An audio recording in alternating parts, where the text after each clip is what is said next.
Hello friends, how you to all, कैसे हैं आप सब। आई होप आप सब अच्छे होंगे। सो फ्रेंड्स, आज का जो हमारा टॉपिक है इंडियन कॉन्ट्रैक्ट एक्ट 1872 का हमारा टॉपिक है मिस्टेक, जो कि फ्री कंसेंट के अंदर आता है।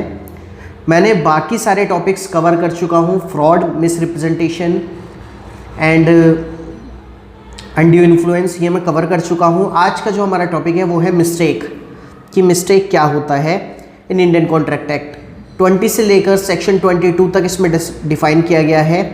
मिस्टेक बेसिकली दो टाइप्स की होती हैं, mistake of facts and mistake of law.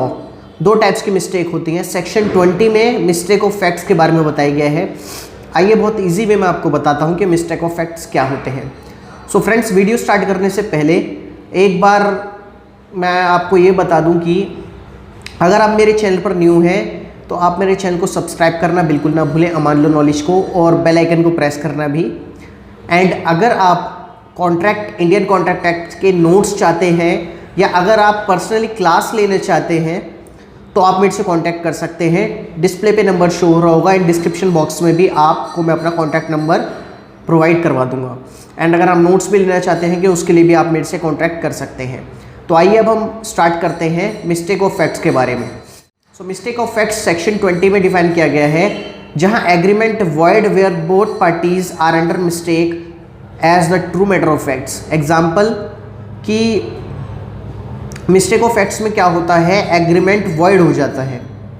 Like A agrees to buy B में केस था कि ए क्या करता है, बी से एग्री हो जाता है उसका हॉर्स लेने के लिए, बट जो एट द टाइम ऑफ जब वो हॉर्स लेने के लिए एग्रीमेंट करते हैं दोनों पार्टीज में से, तो जो हॉर्स है वो डेड हो जाता है, पता नहीं होता at the time of the agreement, but both the parties were ignorant of the facts. And जो दोनों पार्टी होती हैं उन दोनों में से नहीं पता होता कि हॉर्स मर चुका है, जिसके लिए वो एक कॉन्ट्रैक्ट फॉर्म कर रहे हैं। तो बेसिकली इसमें क्या होता है, एग्रीमेंट वॉइड हो जाएगा अगर मिस्टेक ऑफ फैक्ट्स होता है, यानी दोनों ही पार्टी में से किसी को भी नहीं पता ये कि एग्रीमेंट वॉइड हो चुका है। सो मिस्टेक ऑफ फैक्ट्स में जो एग्रीमेंट है वॉइड हो जाएगा। बाकी मिस्टेक ऑफ लॉ में दो तरीके की चीज़ें बता रखी हैं, यूनिलेटरल एंड बायलेटरल।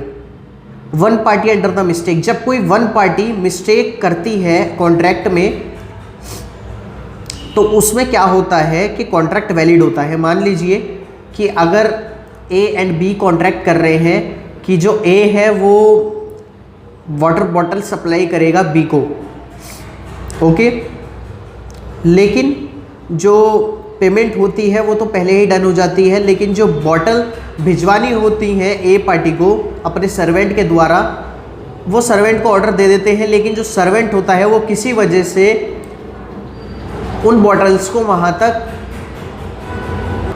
सप्लाई नहीं कर पाता। इसकी वजह से जो कॉन्ट्रैक्ट में कुछ प्रॉब्लम आ जाती है।